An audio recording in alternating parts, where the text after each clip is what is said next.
Okay, thank you very much. This is big stuff. Thank you. Late last night and early today, at my direction, the United States Armed Forces conducted an extraordinary military operation in the capital of Venezuela.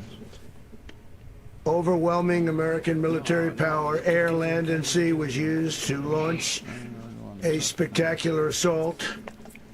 And it was an assault like people have not seen since World War II. It was a force against a heavily fortified military fortress in the heart of Caracas to bring outlaw dictator Nicolas Maduro to justice. This was one of the most stunning, effective, and powerful displays of American military might and competence in American history. And if you think about it, we've done some other good ones, like the attack on Soleimani, the attack on al-Baghdadi, and the obliteration and decimation of the Iran nuclear sites just recently in an operation known as Midnight Hammer. All perfectly executed and done. No nation in the world could achieve what America achieved yesterday, or frankly in just a short period of time. All Venezuelan military capacities were rendered powerless as the men and women of our military, working with U.S. law enforcement, successfully captured Maduro in the dead of night. It was dark. The lights of Caracas were largely turned off due to a certain expertise that we have. It was dark and it was deadly. But captured along with his wife, Celia Flores, both of whom now face American justice. Maduro and Flores have been indicted in the Southern District of New York, it's Jay Clayton, for their campaign of deadly narco-terrorism against the United States and its citizens. I want to thank the men and women of our military who achieved such an extraordinary success overnight with breathtaking speed, power, precision, and competence. You rarely see anything like it. You've seen some raids in this country that didn't go so well. They were an embarrassment. If you look back to Afghanistan, or if you look back to the Jimmy Carter days, they were different days. We're a respected country again, maybe like never before. These highly trained warriors, operating in collaboration with U.S. law enforcement, caught them in a very ready position. They were waiting for us. They knew we had many ships out in the sea. We were just sort of waiting. They knew we were coming. So they were in a what's called a ready position. But they were completely overwhelmed and very quickly incapacitated. If you would have seen what I saw last night, you would have been very impressed. I'm not sure that you'll ever get to see it, but it was an incredible thing to see. Not a single American service member was killed, and not a single piece of American equipment was lost. We had many helicopters, many planes, many people involved in that fight.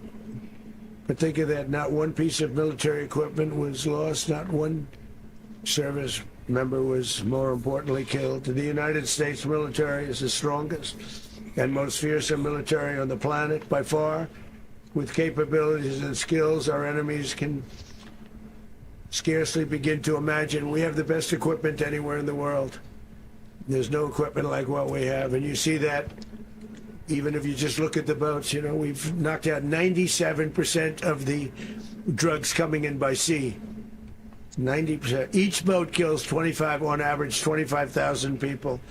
We knocked out 97%. and those drugs mostly come from a place called Venezuela.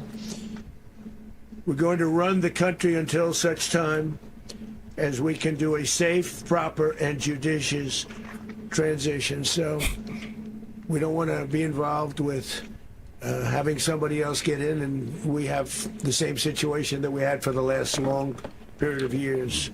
So we are going to run the country until such time as we can do a safe, proper, and judicious transition. And it has to be judicious, because that's what we're all about. We want peace, liberty, and justice for the great people of Venezuela, and that includes many from Venezuela that are now living in the United States and want to go back to their country. It's their homeland. We can't take a chance that somebody else takes over Venezuela that doesn't have the good of the Venezuelan people in mind. We've had decades of that. We're not going to let that happen. We're there now, and what people don't understand, but they understand as I say this, we're there now, but we're going to stay until such time as the proper transition can take place. So we're going to stay until such time as we're going to run it, essentially, until such time as a proper transition can take place. As everyone knows, the oil business in Venezuela has been a bust, a total bust, for a long period of time. They were pumping almost nothing by comparison to what they could have been pumping and what could have taken place.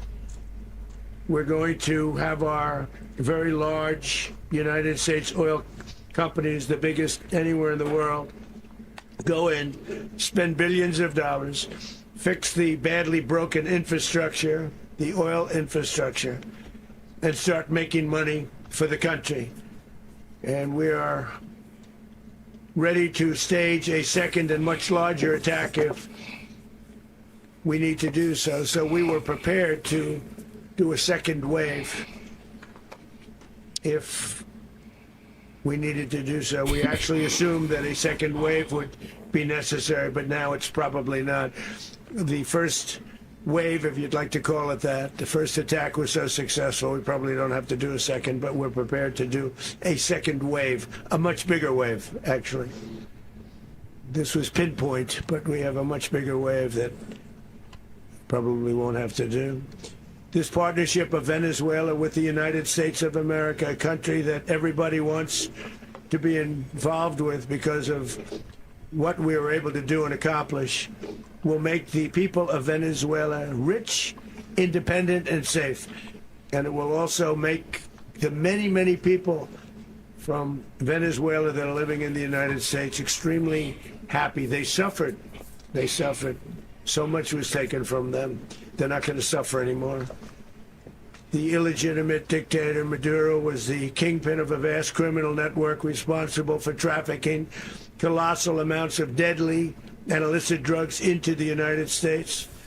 As alleged in the indictment, he personally oversaw the vicious cartel known as Cartel de las Solas, which flooded our nation with lethal poison, responsible for the deaths of countless Americans, the many, many Americans. Hundreds of thousands over the years of Americans died because of him. Maduro and his wife will soon face the full might of American justice and stand trial on American soil. Right now they're on a ship. They'll be heading to ultimately New York, and then a decision will be made, I assume, between New York and Miami or Florida. But we have people where the overwhelming evidence of their crimes will be presented in a court of law. And I've seen it. I've seen what we have. It's both horrible and breathtaking that something like this could have been allowed to take place. For many years after his term as president of Venezuela expired, Maduro remained in power and waged a ceaseless campaign of violence, terror, and subversion against the United States of America, threatening not only our people, but the stability of the entire region.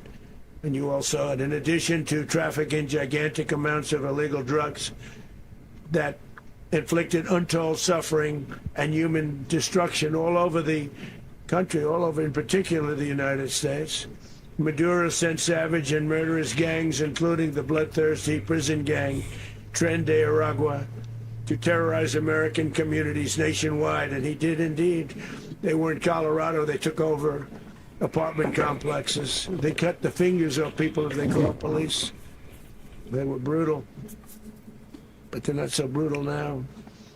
And I just have to congratulate our military, Pete, and everybody, and our National Guard, because the job that they've done, whether it's in Washington, D.C., where we have a totally safe city, where it was one of the most unsafe cities anywhere in the world, frankly, and now we have no crime in Washington, D.C.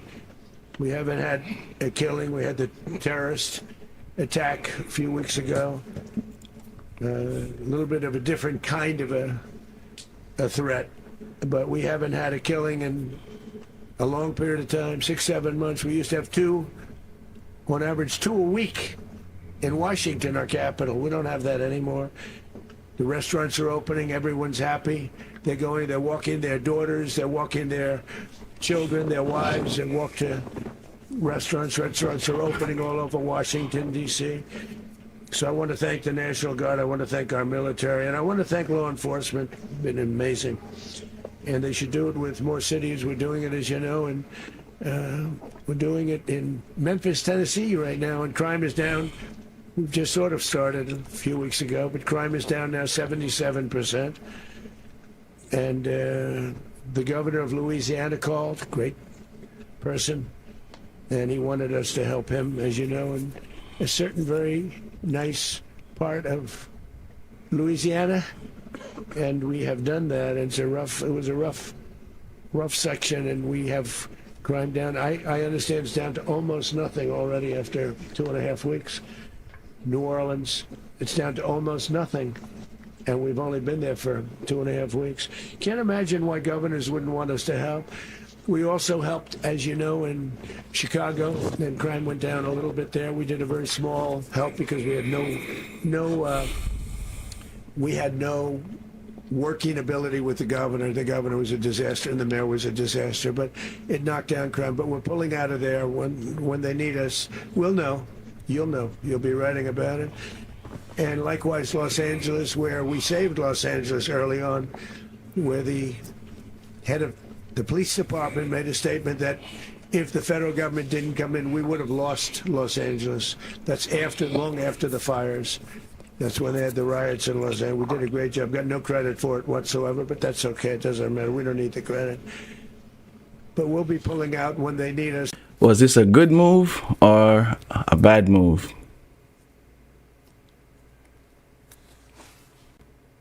Looking at the comments, everyone seems to love it. Looking at Marco Rubio's face, he look like he don't even want to be there. Look a little bit guilty. He looks, I don't know, I don't know.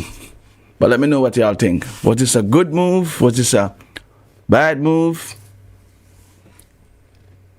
You know, dictatorship. Is this the new trend? You know, is this going to be the new thing where America does invade other countries? Yeah. It's crazy. It's crazy, crazy, crazy.